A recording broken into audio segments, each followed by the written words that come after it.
नमस्कार दोस्तों, स्वागत है आपका हमारे YouTube चैनल जी शिक्षा पोर्टल में। दोस्तों आज हम रीट पात्रता परीक्षा 2025 के लिए राष्ट्रीय पाठ्य चर्चा रूपरेखा यानी एनसीएफ 2005 के बारे में संपूर्ण और जानकारी इस वीडियो के अंदर लेकर आ गए हैं। अगर दोस्तों आपका भी सपना है रीट पात्रता परीक्षा 2025 को अच्छे अंकों के साथ क्वालिफाई करना, तो आज ही हमारे यूट्यूब चैनल जी शिक्षा पोर्टल को सब्सक्राइब कर ले, क्योंकि दोस्तों मैं इस चैनल पर आपको रीट पात्रता परीक्षा संबंधित अनेक वीडियो प्रोवाइड करवा रहा हूँ, जिससे मैं आपको कम समय में और आपका पूरा रिवीजन इस चैनल पर करवाने वाला हूँ।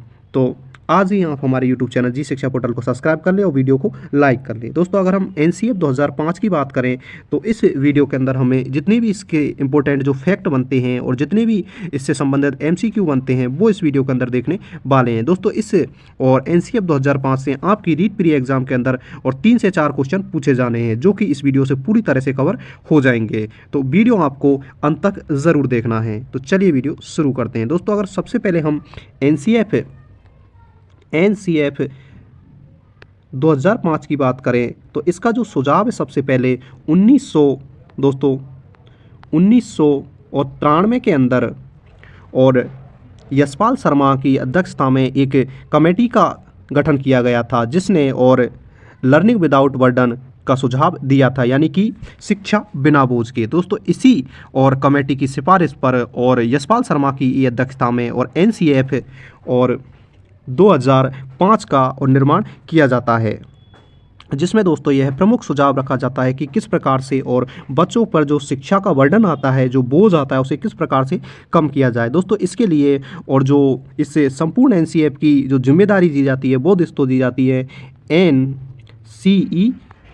दोस्तों जो एनसीईआरटी है उसको यह पूरी जिम्मेदारी सौंपी जाती है, उसके द्वारा ही एनसीएफ 2005 तैयार किया जाता है। दोस्तों इसके लिए एक कमेटी गठित की जाती है, जिसमें कुल और 38 मेंबर हमें देखने को मिलते हैं, जिनमें से दोस्तों 3 मेंबर और एनसीईआरटी से होते हैं, बाकी के अन्य और विद्वान मेंबर होते हैं। अगर दोस्तों इस समिति के सचिव की बात करें तो श्वेता उत्पल को इस समिति की सचिव बनाया जाता है, वहीं दोस्तों और यशपाल शर्मा को इस समिति का अध्यक्ष बनाया जाता है। दोस्तों अगर इस एनसीएफ 2005 की बात करें तो यह और 1986 के अंदर आई एजुकेशन पॉलिसी में 1992 के अंदर आई एजुकेशन जो नीति है उस पर आधारित है।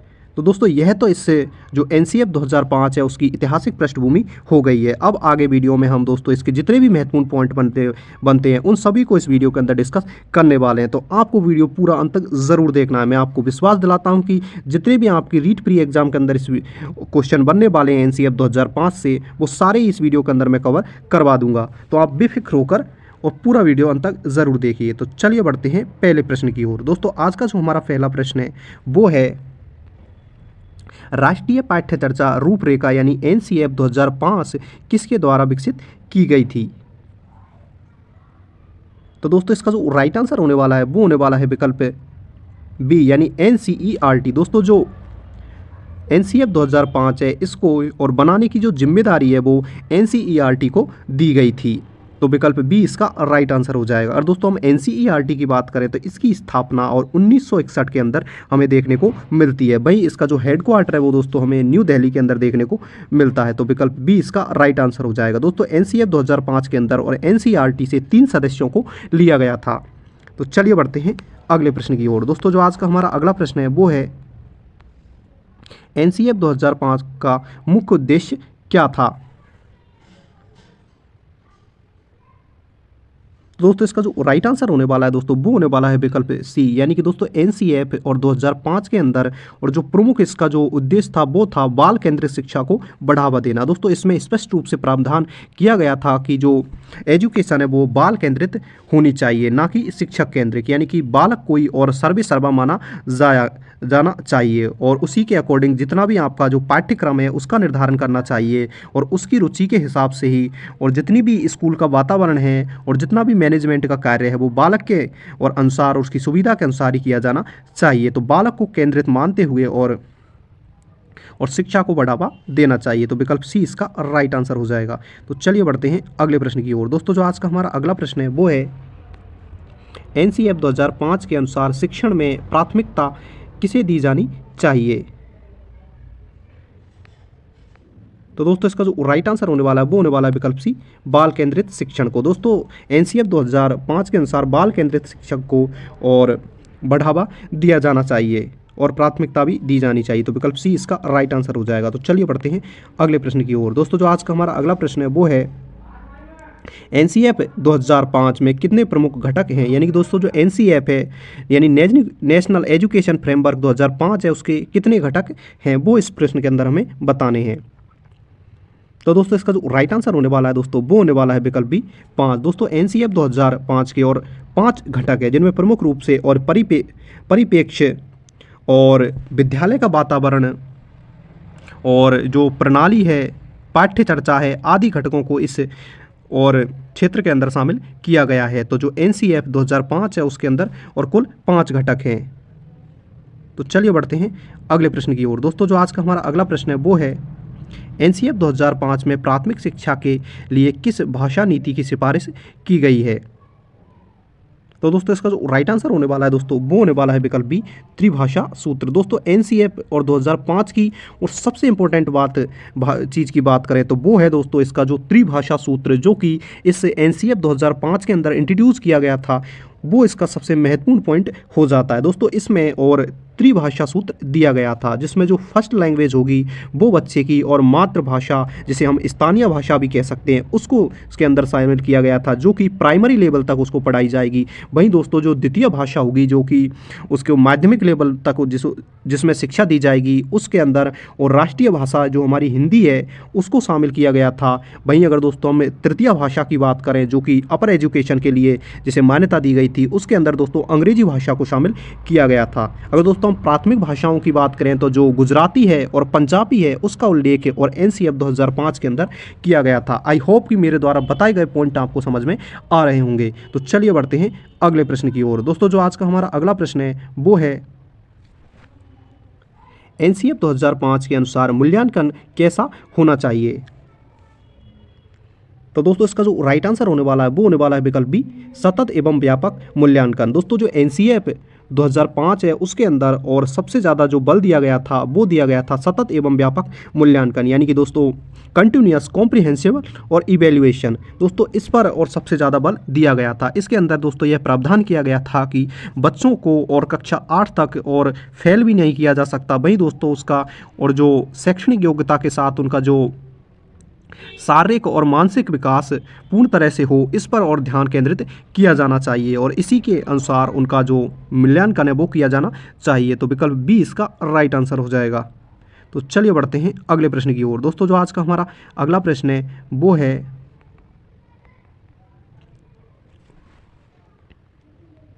एनसीएफ 2005 में कौन सा मूल्यांकन पद्धति की अनुशंसा की गई है।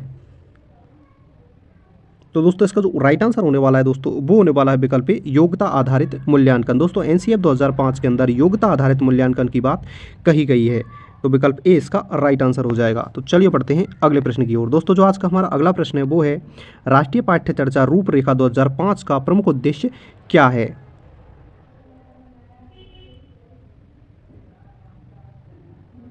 तो दोस्तों इसका जो राइट आंसर होने वाला है वो होने वाला है विकल्प बी, आत्मनिर्भर सीखने को बढ़ावा देना। दोस्तों एनसीएफ 2005 का जो प्रमुख उद्देश्य है वो है और बच्चों के अंदर जो आत्मनिर्भरता है सीखने को बढ़ावा देना। दोस्तों इसका अगर स्पष्ट अर्थ की बात करें तो दोस्तों इसके अंदर जो प्रमुख रूप से और जो इस अधिनियम का जो उद्देश्य था वो था दोस्तों बच्चों के अंदर करके सीखने की प्रवृत्ति है, यानी कि जो क्रियाशीलता है उसको किस तरह से बढ़ावा दिया जाए उसके बारे में इसमें मेन रूप से फोकस किया गया था।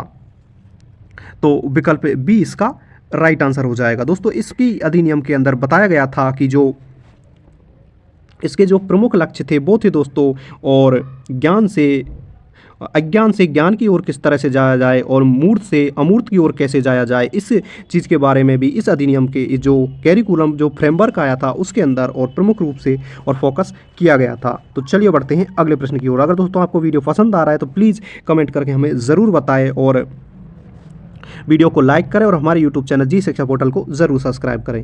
दोस्तों जो आज का हमारा अगला प्रश्न है वो है एनसीएफ 2005 के अनुसार पाठ्य चर्चा का निर्माण का आधार क्या है। तो दोस्तों इसका जो राइट आंसर होने वाला है दोस्तों वो होने वाला है विकल्प ए, सामाजिक परिवेश। दोस्तों जो सामाजिक परिवेश है वो और पाठ्य चर्चा का आधार होना चाहिए। यानी कि दोस्तों जितने जो कैरिकुलम है, जो पाठ्यक्रम है, उसका जो निर्धारण है वो पाठ्य जो सामाजिक परिवेश है उसके अकॉर्डिंग किया जाना चाहिए। अर्थात दोस्तों और उनके जो पाठ्यक्रम है उसके अंदर जितने भी हमारे आसपास के और जो सामाजिक अनुभव होते हैं उनको भी उस पाठ्यक्रम के अंदर शामिल किया जाना चाहिए, जिससे दोस्तों और बच्चों को और समझाने में आसानी हो सके। तो विकल्प ए इसका राइट आंसर हो जाएगा। तो चलिए बढ़ते हैं अगले प्रश्न की ओर। दोस्तों जो आज का हमारा अगला प्रश्न है वो है, आज का हमारा अगला प्रश्न है वो है एनसीएफ 2005 में गणित शिक्षा को और किस रूप में देखने की सलाह दी गई है। तो दोस्तों इसका जो राइट आंसर होने वाला है वो होने वाला है विकल्प सी, खोज एवं समझ आधारित। दोस्तों गणित शिक्षा को और खोज एवं समझ आधारित और माना जाना चाहिए। यानी कि बच्चों को दोस्तों गणित की जितनी भी और जो प्रॉब्लम्स हैं, जितने भी सवाल है वो ऐसे दिए जाने चाहिए जिससे उनको लगे कि वो एक किसी चीज़ की नई खोज कर रहे हैं। उनके अंदर जो अंडरस्टैंडिंग है उसका भी विकास किया जाना चाहिए। तो विकल्प सी इसका राइट आंसर हो जाएगा। तो चलिए बढ़ते हैं अगले प्रश्न की ओर। दोस्तों जो आज का हमारा अगला प्रश्न है वो है एनसीएफ 2005 के अनुसार विज्ञान शिक्षण का उद्देश्य क्या होना चाहिए।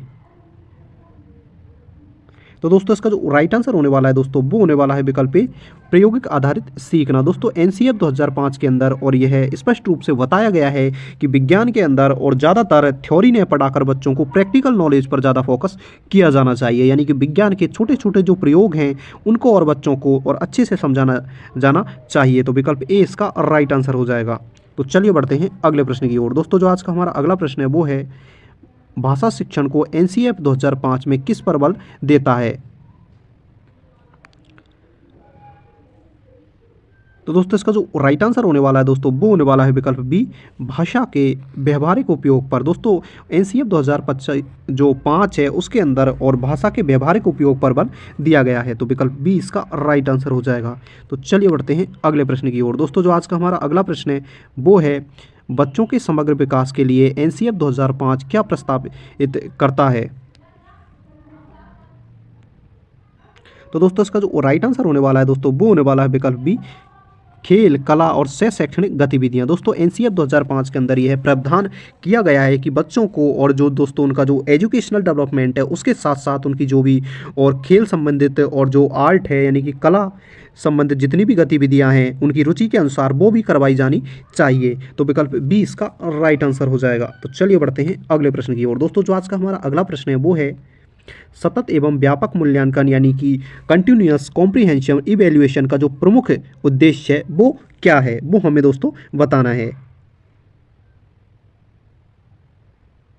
तो दोस्तों इसका जो राइट आंसर होने वाला है तो दोस्तों वो होने वाला है विकल्प बी, निरंतर सीखने को बढ़ावा देना। दोस्तों जो CCE है इसका जो प्रमुख उद्देश्य है दोस्तों वो है निरंतर सीखने को बढ़ावा देना। यानी दोस्तों ऐसे नहीं है कि आप किसी भी बच्चे को और बीच में ही अनुत्तीर्ण कर दो जिससे वो दोस्तों उसकी जो सीखने की जो प्रक्रिया है वो बाधित हो जाए। इसीलिए बच्चों के सीखने को और निरंतर सीखने को बढ़ावा देना चाहिए। तो विकल्प बी इसका राइट आंसर हो जाएगा। दोस्तों इसी के तहत और बच्चों को कक्षा 8 तक और फेल न करने का भी प्रावधान किया गया है। तो चलिए बढ़ते हैं अगले प्रश्न की ओर। दोस्तों जो आज का हमारा अगला प्रश्न है वो है एनसीएफ 2005 के अनुसार पाठ्य पुस्तकों की भूमिका क्या होनी चाहिए। तो दोस्तों इसका जो राइट आंसर होने वाला है दोस्तों वो होने वाला है विकल्प बी, सहायक सामग्री के रूप में। दोस्तों जो पाठ्य पुस्तकें होती हैं वो और केवल एक सहायक सामग्री के रूप में ही और जिन्हें मान्यता दी जानी चाहिए। यानी कि दोस्तों ऐसा ही नहीं है कि आप एक विद्यालय के अंदर जितना भी आपका ज्ञान है उसे पूरी तरह से और आप पाठ्य पुस्तकों पर और केंद्रित कर दें। यानी कि दोस्तों बच्चे का शिक्षण कार्य है वो केवल पाठ्य पुस्तकों पर केंद्रित नहीं होना जाना चाहिए। तो विकल्प बी इसका राइट आंसर हो जाएगा। तो चलिए बढ़ते हैं अगले प्रश्न की ओर। दोस्तों जो आज का हमारा अगला प्रश्न है वो है एनसीएफ 2005 किस पर विशेष ध्यान देता है। तो दोस्तों इसके जो हमारे विकल्प हैं वो इस प्रकार हैं। तो दोस्तों इसका जो राइट आंसर होने वाला है वो होने वाला है विकल्प ए, समावेशी शिक्षा। दोस्तों एनसीएफ 2005 के अंदर और सबसे ज़्यादा बल समावेशी इंक्लूसिव एजुकेशन है उस पर दिया गया है। दोस्तों इसमें इसका जो अगर अर्थ की बात करें तो यह है दोस्तों बच्चे की जो शैक्षणिक गतिविधि के साथ साथ उनकी जितनी भी और जो मानसिक गतिविधियां हैं और जो शारीरिक गतिविधियां हैं उनको भी और उनका भी विकास किया जाना चाहिए। यानी कि जितनी ओवरऑल डेवलपमेंट पर और इस एनसीएफ 2005 के अंदर बल दिया गया है। तो विकल्प ए इसका राइट आंसर हो जाएगा। तो चलिए बढ़ते हैं अगले प्रश्न की ओर। दोस्तों जो आज का हमारा अगला प्रश्न है वो है एनसीएफ 2005 में बच्चों के लिए अधिगम का सर्वोत्तम तरीका क्या बताया गया है? तो दोस्तों इसका जो राइट आंसर होने वाला है वो होने वाला है विकल्प बी, अनुभव आधारित अधिगम। दोस्तों एनसीएफ 2005 के अंदर और बच्चों को जो अधिगम का सर्वोत्तम जो तरीका है वो अनुभव आधारित अधिगम बताया गया है। अर्थात दोस्तों इसके अंदर ये पूरा प्रावधान किया गया है कि सबसे ज़्यादा जो बच्चे सीखते हैं वो अनुभव से सीखते हैं। इसीलिए दोस्तों और एनसीएफ 2005 के अंदर जो हमारे आसपास के वातावरण के अंदर जो घटित होने वाली प्रक्रियाएँ, जो क्रियाएँ हैं, जो कि हमारी सामाजिक क्रियाएँ हैं, उनको भी और शामिल किया गया है। अर्थात दोस्तों इसमें यह प्रावधान किया गया है कि बच्चों की जो शिक्षा है वो केवल स्कूल तक सीमित नहीं होनी चाहिए। उनके और शिक्षा के अंदर और सामाजिक परिवेश के जो रोज़मर्रा के उदाहरण हैं जो हमारी ज़िंदगी से जुड़े हुए, उन्हें भी शामिल किया जाना चाहिए, जिससे वो कोरिलेट करके और अच्छी प्रकार से सीख सकें। तो विकल्प बी इसका राइट आंसर हो जाएगा। तो चलिए बढ़ते हैं अगले प्रश्न की ओर। दोस्तों जो आज का हमारा अगला प्रश्न है वो है एनसीएफ 2005 में सामाजिक विज्ञान शिक्षण का उद्देश्य क्या बताया गया है?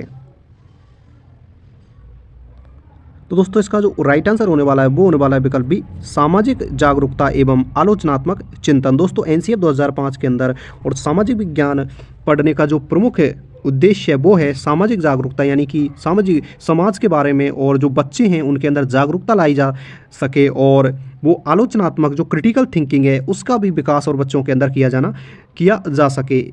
यह और सामाजिक विज्ञान को पढ़ने का और प्रमुख उद्देश्य होना चाहिए। तो विकल्प बी इसका राइट आंसर हो जाएगा। और दोस्तों आपको वीडियो पसंद आ रहा है और मेरे द्वारा बताए गए फैक्ट आपको हेल्पफुल लग रहे हैं तो प्लीज़ हमारे यूट्यूब चैनल जी शिक्षा पोर्टल को सब्सक्राइब करें, वीडियो को लाइक करें और कमेंट करके हमें ज़रूर बताएं कि आपको वीडियो कैसा लगा।